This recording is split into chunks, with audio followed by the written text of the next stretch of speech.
బంగాళాఖాతంలో కొనసాగుతున్న దిత్వా తుఫాను ప్రభావం ఆంధ్రప్రదేశ్పై అనేక జిల్లాల్లో ఉంది. భారీ వర్షాలు కురిసే అవకాశం అయితే కనిపిస్తుంది.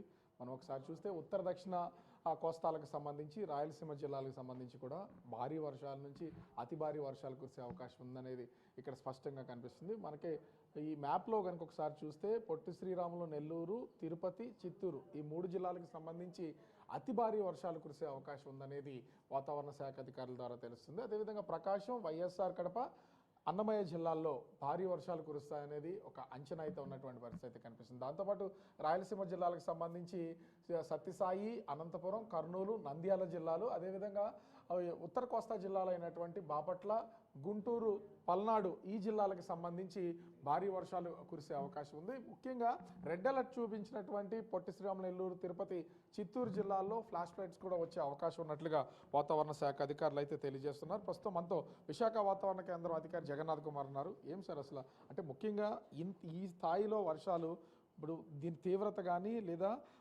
తీరం దాటేది ఆంధ్రప్రదేశ్ మీద ఎక్కడా లేదు, కానీ ఇంత స్థాయిలో వర్షాలు పడే పరిస్థితులు ఏంటి, ఎక్కడెక్కడ పడతాయి? దీన్ని తెలుసుకునే ముందు సినాప్టిక్ సిచ్యువేషన్ తెలుసుకుందాం. అంటే ప్రస్తుతం తుఫాను నిన్న శ్రీలంక, నైరుతి బంగాళాఖాత పరిసర ప్రాంతాల్లో ఉండేది. అది ఉత్తర వాయువ్య దిశలో పయనించి ఇప్పుడు నైరుతి బంగాళాఖాతం ఉత్తర శ్రీలంక పరిసర ప్రాంతాల్లో తుఫానుగా కొనసాగుతుంది. ఇది చెన్నైకి 380 కిలోమీటర్ల దూరంలో దక్షిణ దిశలో కొనసాగుతుంది. పుదుచ్చేరికి 280 కిలోమీటర్ల దక్షిణ ఆగ్నేయ దిశలో కొనసాగుతుంది. ఈ తుఫాను రాబోయే 2 రోజుల్లో కూడా ఉత్తర వాయువ్య దిశలోనే పయనించి తన గమనాన్ని నైరుతి బంగాళాఖాతంలోనే కొనసాగించి పుదుచ్చేరి, ఉత్తర తమిళనాడు, దక్షిణ కోస్తా ఆంధ్రప్రదేశ్ తీరాలకు సమాంతరంగా ప్రయాణించే అవకాశం ఉన్నది.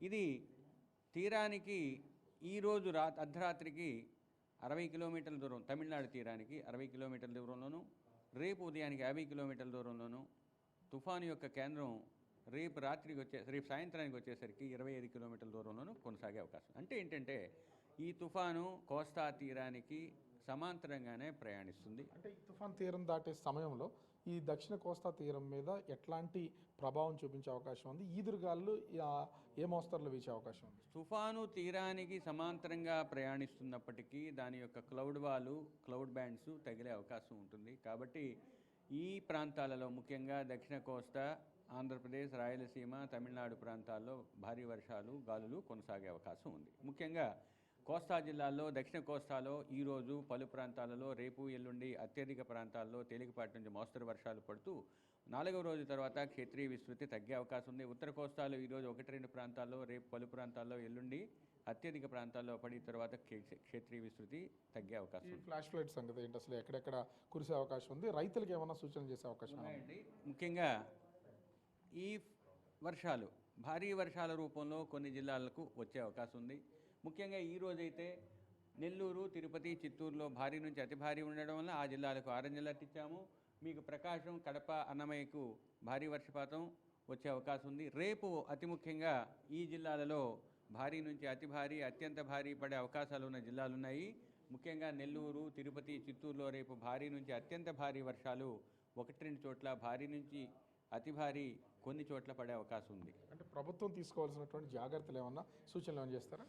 ఒకటి, గాలుల యొక్క ప్రభావం ఎక్కువగా ఉండే అవకాశం, వర్షం యొక్క ప్రభావం కూడా ఎక్కువగా ఉన్న జిల్లాలు దక్షిణ కోస్తా, రాయలసీమలో ఎక్కువగాను, కొన్ని వీటికి ఆనుకొని ఉన్న ఉత్తర కోస్తా జిల్లాల్లోనూ ఉంటుంది. ముఖ్యంగా దక్షిణ కోస్తా జిల్లాలైన నెల్లూరు, తిరుపతి, చిత్తూరు, వాటికి ఆనుకొని ఉన్న అన్నమయ్య, కడప జిల్లాల్లో 1-2 చోట్ల ఆకస్మిక వరదలు కూడా సంభవించే అవకాశం ఉన్నందువల్ల వీటికి తగ్గట్టుగా చర్యలకు ఉపక్రమించాల్సిందిగా అధికారులకు తెలియజేయడం జరిగింది. ఈ వాటర్ రేవులు ఏమన్నా సిగ్నల్స్ ఇవ్వడం జరిగింది? ఒకటి, ప్రస్తుతానికి కృష్ణపట్నం ఓడరేవులో 3వ నంబర్ ప్రమాద హెచ్చరిక కొనసాగుతుంది. మిగిలిన ఓడరేవుల్లో 2వ నంబర్ ప్రమాద హెచ్చరికను ఆంధ్ర కోస్తా తీరం వెంబడి ఉన్న అన్ని ఓడరేవుల్లో వేయటం జరిగింది. ఇక రాబోయే కొన్ని గంటల్లో దక్షిణ కోస్తా తీరం వెంబడి ఉన్న కొన్ని ఓడరేవుల్లో ఈ హెచ్చరికలు మారే అవకాశం కనిపిస్తుంది. ఇక తీరం వెంబడి, తీరం ఆవల, ఈదురుగాల్లో 3 రోజులు కొనసాగే అవకాశం ఉంది. ఈరోజు 50 నుంచి 60, గరిష్టంగా 70 కిలోమీటర్ల వేగంతో ఈదురుగాళ్ళు దక్షిణ కోస్తాలో వీస్తున్నాయి. రాబోయే కొన్ని గంటల్లో 60 నుంచి 70, గరిష్టంగా 80 కిలోమీటర్ల వేగంతో గేల్ విండ్స్గా పరిణామం చెందే అవకాశం ఉంది. కాబట్టి ఈ 3 రోజులు కూడా దక్షిణ కోస్తా, దానికి ఆనుకుని ఉన్న కొంత ఉత్తర కోస్తా మరియు మిగిలిన సముద్ర ప్రాంతంలో మత్స్యకారులు వేటకు వెళ్ళవద్దని హెచ్చరికలు జారీ చేయడం జరిగింది. ఈ దిత్వా తుఫాను ప్రభావంతో అటు ఉత్తర దక్షిణ కోస్తాల్లో భారీ వర్షాలు కురిసే అవకాశం ఉంది. అధికారులు కూడా అటు ప్రజలను అప్రమత్తం చేయాల్సినటువంటి అవసరం ఎంతైనా ఉందని విశాఖ వాతావరణ కేంద్రం అధికారి జగన్నాథ్ కుమార్ చెప్తున్నటువంటి పరిస్థితి కనిపిస్తోంది. కెమెరామెన్ రాముతో రాజు బిగ్ టీవీ, విశాఖపట్నం.